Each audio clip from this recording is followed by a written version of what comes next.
പഠിക്കുന്ന ആഗ്രഹം ഉണ്ടായിരുന്നു. പക്ഷേ അവിടെ അഭിനയിക്കായിരുന്നു ബാക്കിയുള്ളത്. പക്ഷെ നെയ്യായിട്ട് ഫുള്ള് ഇതിനകത്ത് ബാക്ക്ഗ്രൗണ്ട് മ്യൂസിക് ഇടണം കേട്ടോ. കഴിഞ്ഞ പ്രാവശ്യം അഭിഷേകിന്റെ കൂടെ ഇവിടെ എന്താ പറയുക ക്രിക്കറ്റ് മാച്ച് വന്നിട്ടുണ്ടായി.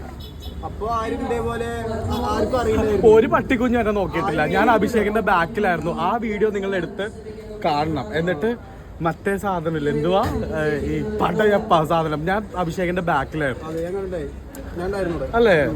യാ, അന്നേരം ഞാൻ എന്റെ ഫ്രണ്ടിന്റെ സക്സസിൽ ഞാൻ ഹാപ്പി ആയിരുന്നു. കാരണം അതുകൊണ്ടാണ് ഞാൻ അഭിഷേകിന്റെ കൂടെ ഞാൻ പോയിട്ടുള്ളത്. ഇപ്പോഴും ഞാൻ അഭിഷേകൻ എൻ്റെ അടുത്ത് അസിസ്റ്റന്റ് ആയിട്ട് വരാൻ പറഞ്ഞാൽ ഞാൻ പോകും. ബിക്കോസ് ഞങ്ങൾ മീറ്റ് ചെയ്യുന്ന തന്നെ ആസ് എ സ്റ്റൈലിസ്റ്റ് ആയിട്ടാണ്, അസിസ്റ്റന്റ് ആയിട്ടാണ് ഞാൻ അഭിഷേകിനെ ഫസ്റ്റ് മീറ്റ് വരുന്നത്. എന്താ യാ കട്ട് ഇഷ്ടപ്പെട്ടത് സഞ്ജുവിന്. ആ സമയത്ത് ഞാൻ കോമഡി കുക്സിന്റെ ഷൂട്ടിലായിരുന്നു, ചെന്നൈയിലായിരുന്നു. എത്ര സെഞ്ചുറി എടുത്തോ?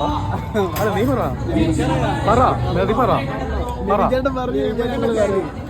ഞാൻ ഫാനാണ് എന്ന് വിചാരിച്ചിട്ട് അത് തന്നെ 24/7 ക്രിക്കറ്റ് അങ്ങനെയൊന്നുമില്ല. നമുക്ക് ജീവിക്കണ്ടേ? അതെ വിളിക്കണ അപ്പൊ തന്നെ ഞാൻ കൂടെ പോവും. ഞങ്ങൾ ഒരുമിച്ചിട്ട് ചെന്നൈക്കല്ല, സഞ്ജു എവിടെയാണ് ഉള്ളത് ഞാൻ അവിടെ പോകും. എന്നിട്ട് സഞ്ജുവിനെ കൊണ്ട് തന്നെ ഞാൻ ഫ്ലൈറ്റ് ടിക്കറ്റ് ബുക്ക് ചെയ്യിപ്പിക്കും. നല്ല hotel, luxury life, that's my എന്താ പറയാ, അതാണ് എൻ്റെ ലക്ഷ്യം. My lifestyle. മുടിയുടെ രഹസ്യം എന്ന് വെച്ചാൽ ഹെറിഡിറ്ററി.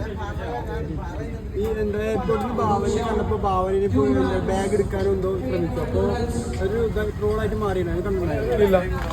ഭാവനയിൽ പോയി ബാഗ് എടുക്കാൻ പോയപ്പോൾ ഭാവന മെയിൻ ചെയ്യാണ്ട് പോയി. ആണോ?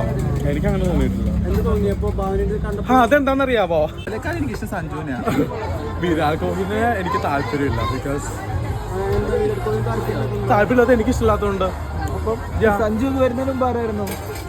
സഞ്ജു വരുന്നതിന് മുന്നേ ഞാൻ ക്രിക്കറ്റ് അതിങ്ങനെ കാണാറില്ല. ബിക്കോസ് സഞ്ജു വന്നതിന് ശേഷമാണ് എൻ്റെ ഹൃദയത്തിന്റെ ഉള്ളിലേക്ക് ക്രിക്കറ്റ് കുത്തിക്കയറ്റിയത്. സഞ്ജുവിന് വേണ്ടി ക്രിക്കറ്റ് സഞ്ജുവിന് വേണ്ടിയാണ് ക്രിക്കറ്റ്? അതെ സഞ്ജു സാംസണാണ് ക്രിക്കറ്റിന്റെ ആ ആഴക്കടലിലേക്ക് എന്നെ ഉന്തിയിട്ടത്. സഞ്ജുവിന് ഇഷ്ടപ്പെടാനുള്ള കാരണം നന്നായിട്ട് ക്രിക്കറ്റ് കളിക്കുന്നതുകൊണ്ട്. എടുത്തിട്ട് പോസ്റ്റ് ചെയ്തിട്ടുണ്ടെങ്കിൽ എല്ലാത്തിനും ഞാൻ മറുപടി തരും കേട്ടല്ലോ. അനാവശ്യ ക്വസ്റ്റ്യൻസ്, അനാവശ്യ സാധനങ്ങൾ കുത്തിക്കയറാൻ നിൽക്കരുത്. ഞാൻ നിങ്ങൾക്ക് മീഡിയ എടുത്ത് മര്യാദക്കല്ലേ ഇത് റെക്കോർഡ് ചെയ്യുന്നത്, എന്തിനാ മര്യാദക്കല്ലേ ഞാൻ റിപ്ലൈ തരുന്നത്? ഇങ്ങനത്തെ